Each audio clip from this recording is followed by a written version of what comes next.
स्वागत है दोस्तों। आज के मुख्य समाचार में आज देश और दुनिया से कई अहम और बड़ी खबर आ रही है। बात करेंगे हर खबर पर विस्तार से। विपक्ष के लिए प्रधानमंत्री पद के साझा उम्मीदवार हो सकते हैं नीतीश कुमार। हिंदी पट्टी में अकेली पड़ी भाजपा। एक और बड़ी अपडेट, नीतीश कुमार ने राज्यपाल को सौंपा इस्तीफा, नई सरकार बनाने का दावा भी किया पेश। वहीं अगली बड़ी खबर में आपको बताएंगे बिहार से बीजेपी भगाओ का नारा, राज्य में एनडीए सरकार गिरने पर नेताओं की प्रतिक्रिया। एक और बड़ी अपडेट, तानाशाह सरकार के खिलाफ करो या मरो जैसे आंदोलन की जरूरत, राहुल गांधी का बड़ा बयान। इसी के साथ अगली बड़ी खबर में आपको बताएंगे बिहार में सत्ता बदल से ममता बनर्जी खुश, टीएमसी ने किया स्वागत। एक और बड़ी अपडेट, जिंदा रहने और जमीन बचाने के लिए करना होगा आंदोलन, राकेश टिकैत का बड़ा बयान। तो चलिए देख लेते आज की पहली बड़ी खबर। विपक्ष के लिए प्रधानमंत्री के साझा उम्मीदवार हो सकते हैं नीतीश कुमार। हिंदी पट्टी में अकेली पड़ी भाजपा। दरअसल दोस्तों, मुख्यमंत्री नीतीश कुमार 2024 के लोकसभा चुनाव में प्रधानमंत्री नरेंद्र मोदी को सीधी टक्कर देंगे। बता दें कि माना जा रहा है कि नीतीश कुमार 2024 के चुनाव में विपक्ष के साझा प्रधानमंत्री पद के चेहरा होंगे। हिंदी पट्टी में लोकसभा की आधे से अधिक सीटें हैं। हिंदी पट्टी में पिछड़े वर्ग से आने वाले नीतीश कुमार एकमात्र ऐसे नेता हैं जिनकी साफ सुथरी छवि होने के साथ समाजवाद का तमगा भी है। बता दें कि जेडीयू का अलग हो जाने के बाद हिंदी प्रदेश में भाजपा अकेली पड़ गई है। हालांकि भाजपा ने यह तय कर दिया है कि 2024 के लोकसभा चुनाव में नरेंद्र मोदी ही प्रधानमंत्री पद के उम्मीदवार होंगे और उनके नेतृत्व में ही सरकार बनेगी। बता दें कि भाजपा के नरेंद्र मोदी के उम्मीदवार होने से उनकी अति पिछड़ा होना, साफ सुथरी छवि होना और हिंदुत्ववादी चेहरा होने का लाभ मिलता रहा है। इसकी काट में नीतीश कुमार के पक्ष में बिहार में किए गए ऐसे कई कार्यों का नाम है जो राष्ट्रीय स्तर पर नजीर बना। बता दें कि खुद प्रधानमंत्री ने कई अवसरों पर कहा है कि नीतीश बाबू से बड़ा कोई समाजवादी नहीं है। बता दें कि फिलहाल राष्ट्रीय स्तर पर कांग्रेस मुख्य विपक्षी पार्टी है, पर कांग्रेस के दोनों ही लीडर सोनिया गांधी और राहुल गांधी पर ईडी की तलवार लटक रही है। दूसरी ओर पश्चिम बंगाल की मुख्यमंत्री ममता बनर्जी का श्रवण होना उनकी दावेदारी में प्रमुख रोड अटका सकता है। वैसी स्थिति में यूपी में अखिलेश यादव, झारखंड में हेमंत सोरेन और उड़ीसा में नवीन पटनायक, मध्य प्रदेश में भूपेश पटेल, राजस्थान में अशोक गहलोत और महाराष्ट्र में शरद पवार की तुलना भी नीतीश कुमार का चेहरा भाजपा को टक्कर देने के लिए अधिक प्रभावी माना जा रहा है। चलिए अगली खबर, नीतीश कुमार ने राज्यपाल को सौंपा इस्तीफा, नई सरकार बनाने का दावा भी किया पेश। दरअसल दोस्तों, नीतीश कुमार ने राज्यपाल फागू चौहान से मुलाकात कर अपना इस्तीफा सौंप दिया, जिसे राज्यपाल ने स्वीकार कर लिया। इसके बाद उन्होंने नई सरकार बनाने का दावा भी पेश कर दिया। बताया जा रहा है कि नीतीश कुमार के पास 156 विधायकों का समर्थन प्राप्त है, जिसे वो राज्यपाल को सौंपेंगे। फिलहाल वो महागठबंधन के नेताओं से मुलाकात कर रहे हैं। बता दें कि इससे पहले जनता दल यूनाइटेड के राष्ट्रीय अध्यक्ष लल्लन सिंह ने साफ किया था कि जेडीयू और भाजपा की राहें एक बार फिर 5 साल बाद अलग अलग हो गई हैं। बता दें कि नीतीश कुमार ने इस्तीफा देने के बाद राजभवन के बाहर मीडिया से बात करते हुए कहा कि मैंने इस्तीफा दे दिया है, जिसे राज्यपाल ने स्वीकार कर लिया है। सभी लोगों की इच्छा थी कि हम लोग एनडीए से अलग हो जाएं। हालांकि भाजपा की ओर से क्या परेशानी है, इस सवाल के जवाब में उन्होंने सिर्फ इतना ही कहा कि बता देंगे दोस्तों, पहले भी रजत और जेडीयू के बीच एक प्रयोग किया गया था, लेकिन वो लंबे समय तक एक साथ नहीं रह सके।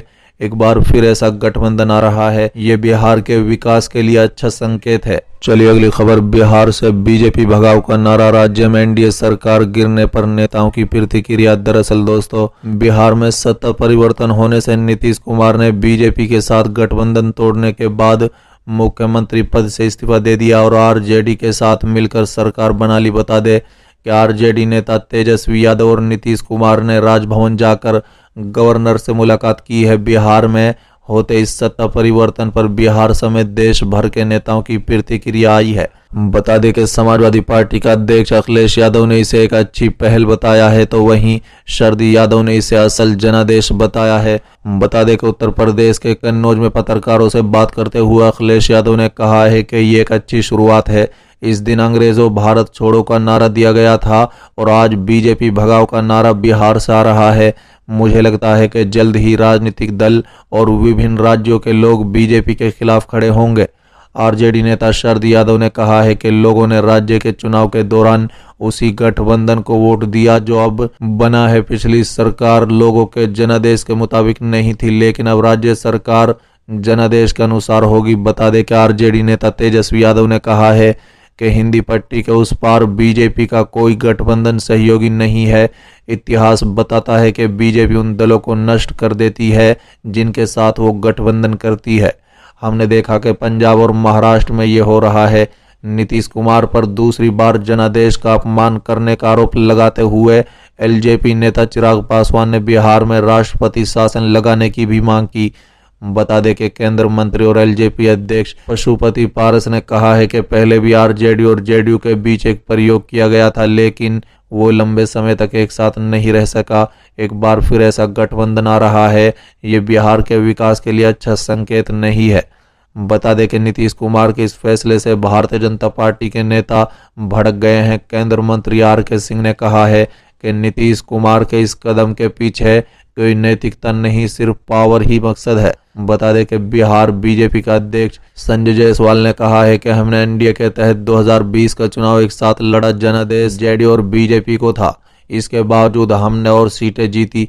नीतीश कुमार को सीएम बनाया गया। आज जो कुछ भी हुआ है वो बिहार के लोगों और बीजेपी के साथ विश्वासघात है। चलिए अगली खबर। तानाशाह सरकार के खिलाफ करो या मरो जैसे आंदोलन की जरूरत, राहुल गांधी का बड़ा बयान। दरअसल दोस्तों, कांग्रेस के पूर्व अध्यक्ष राहुल गांधी ने भारत छोड़ो आंदोलन की वर्षगांठ पर सोमवार को कहा है कि मौजूदा तानाशाह सरकार के खिलाफ और देश की रक्षा के लिए एक और करो या मरो जैसे आंदोलन की जरूरत है।